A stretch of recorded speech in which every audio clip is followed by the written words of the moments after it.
Okay mga kababayan, Chris Ulo po at welcome back po ulit dito sa ating YouTube channel.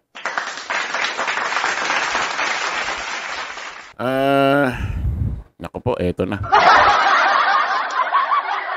Okay, alam naman natin mga kababayan, itong nangyaring botohan, halalan, eleksyon, especially dito sa hanay ho ng mundo ng Senado, yung mga mananalo at matatalo dyan, dito ho nakasalalay. Aminin man natin, dito ho talaga nakasalalay, sorry ha. Nabulol, nagbakel ha. Parang sa shooting ano. Dito nakasalalay ho ang impeachment trial ni VP Inday Sara Duterte. Kasi nga, aminin natin, masakit man sabihin, masakit man isipin, kampihan ito eh. Pero sana dumating yung point na babatay dapat sa ebidensya eh. Hindi dahil sa anak ni Digong, hindi dahil kay BP Inday Sara Duterte. Dapat babatay sa ebidensya kasi parang napakasakit naman, hindi naman magandang matanggap na kahit malaki ang ebidensya na nagkaroon talaga ng korupsyon, kupitan, dumpitan sa pondo, confidential fund ng OBP or ng DepEd, ayaw pa rin ng ibang senador na ma-impeach. Ganon na lang yun. Huwag ma-impeach. Ganon na lang yun. Para bang sinasabi natin huwag na i-impeach yan, huwag na i-trial yan. Para hindi magka-galit-galit, ganito, ganyan. Kumbaga, hayaan na lang mandarambong, gano'n. Hindi na iisipin kung saan talaga napunta yung pera, kaba ng taong bayan. Hahayaan na lang dahil sa iniisip nating magkakawatak-watak. Ang magwawatak-watak lang naman dyan, yung mga DD-shit, sila lang naman yun. Pero para bang ang dating, ipagkakait na sa taong bayan, yung dapat naming malaman kung saan ba talaga napunta ang pondo ng DepEd at OBP. Hayaan na lang mandarambong, ganun. Baka sa susunod yan, yung mga umupo dyan sa OBP at DepEd, mandarambong na ng mandarambong. Kasi isipin nila, wala naman palang impeachment na mangyayari. Kasi iisipin, pag may ini-impeach, ibig sabihin, nagkakagalit-galit. Ganun pala yun. Kumbaga, isasalang-alang yung pondo ng taong bayan para lang ang DD-shit wag mang away. Ganon. Parang hindi naman yata katanggap-tanggap yun, ano? Ito mga kababayan, according dito kay kay Senador Bato de la Rosa, may binubuo ng grupo, grupo o pamblock diyan sa gaganaping impeachment trial ni VP Inday Sara Duterte sa July 30 na kung saan wag lang i-impeach yan. Lagi nilang katwiran magkakawatak-watak daw. Putik na watak-watak. Iniisip yung magkakawatak-watak. Pero yung pera ng taong bayan, hahayaan na lang kasi wag nang iisipin, wag nang imbestigahan saan talaga napunta, gano'n. Grabe mga katwiran dito sa Pilipinas. Pakinggan natin to ha.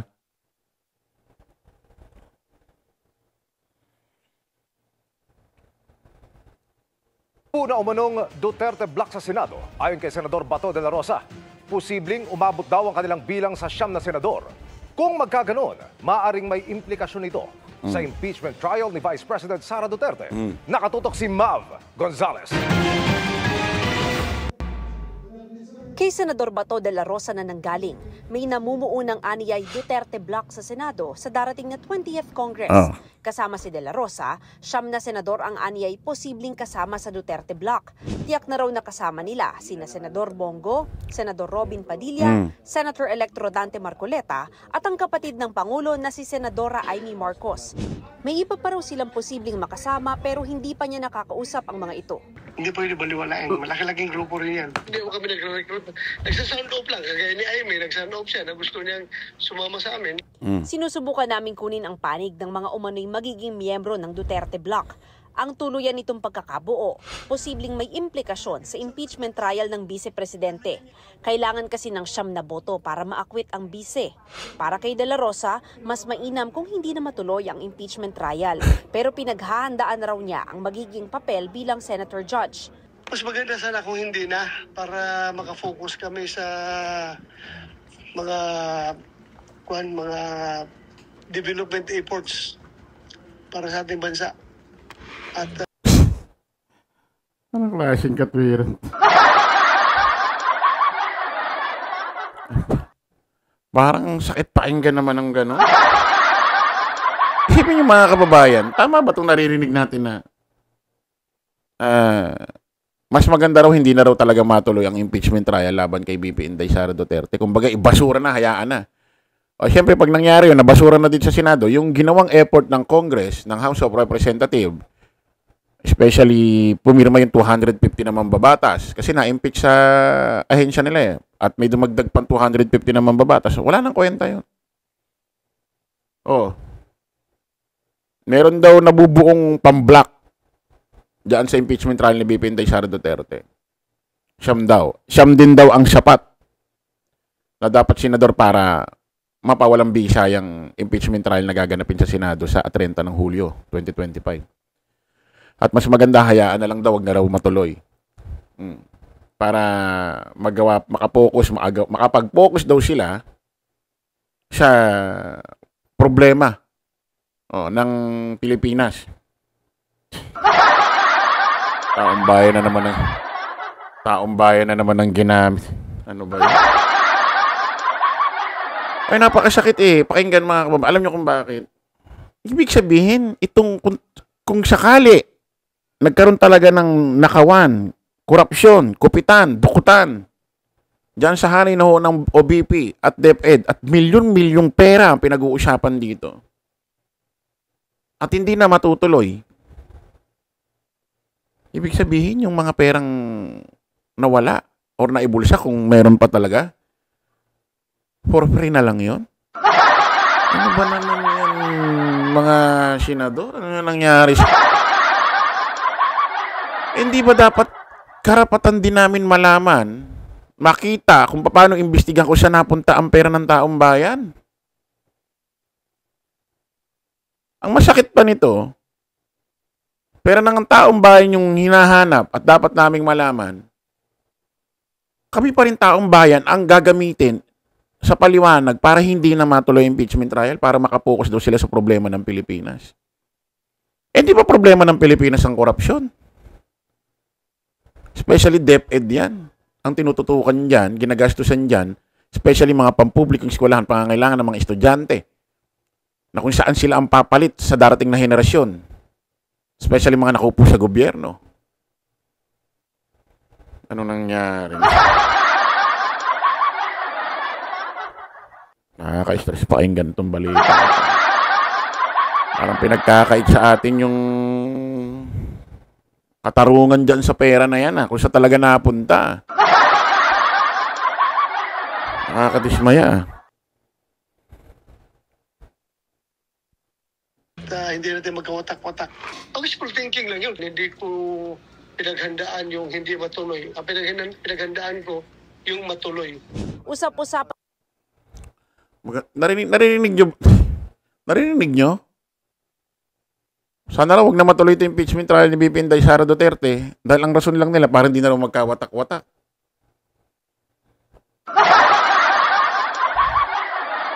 So, inuulit ko, kung may nangyari mang corruption dyan sa DepEd at OBP at may mga pera talagang milyon-milyong nawawala at antibay ng ebidensya na kung saan nagkaroon talaga ng korupsyon, kumbaga matibay ang ebidensya, patutunayan na lang kaya magkakaroon ng trial. Yun na lang kulang, patutunayan na lang Magiging transparent na lang sa taong bayan Kung totoo talaga nagkaroon ng korupsyon dyan, mapapatunayan at hindi na mangyayari ang trial na to, inuulit ko, for free na lang ito. Itong ninakaw na pera, for free.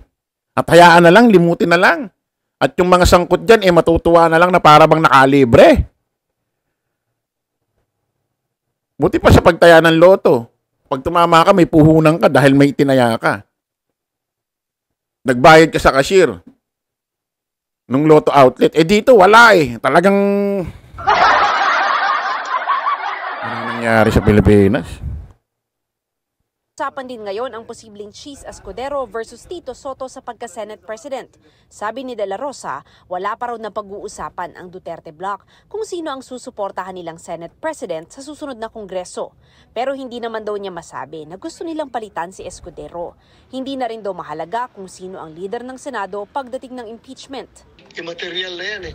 Kasi ang titingnan natin dito sa individual members of the Senate. Diyan natin nakatingin ngayon sa posibleng maging boto. Kaya regardless kung sino magiging Senate President, ay lalabas yung totoong boto na gusto ng Senate as a whole. Para sa GMA Integrated News, Mav Gonzalez, nakatutok, 24 oras. Ayan mga kababayan, malinaw. Ha?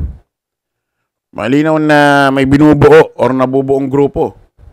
Pamblock dyan ho sa impeachment trial. At according dito ho, siyam ho ang sapat na mga mambabatas or mga senador para mapawalang bisa ho yung impeachment trial na sa July 30, 2025. Tignan natin kung anong mangyayari mga kababayan. Tignan natin kung kakampi or ano sa kanila ang panahon. Pero napakasakit nito mga kababayan kung saan hindi matuloy. Para bang para bang pinagkait sa taong bayan kung saan napunta ang mga perang yan. Hahayaan na lang. Kahit may matibay na ebidensya, mawalang parang bisa. Nakalimutan na lang. Ngari na. Okay mga kababayan, kita-kita ulit tayo sa panibagong live, panibagong vlog. Paalam po pa samantalang yung lingkod, Dos Crisulo. Bye-bye po.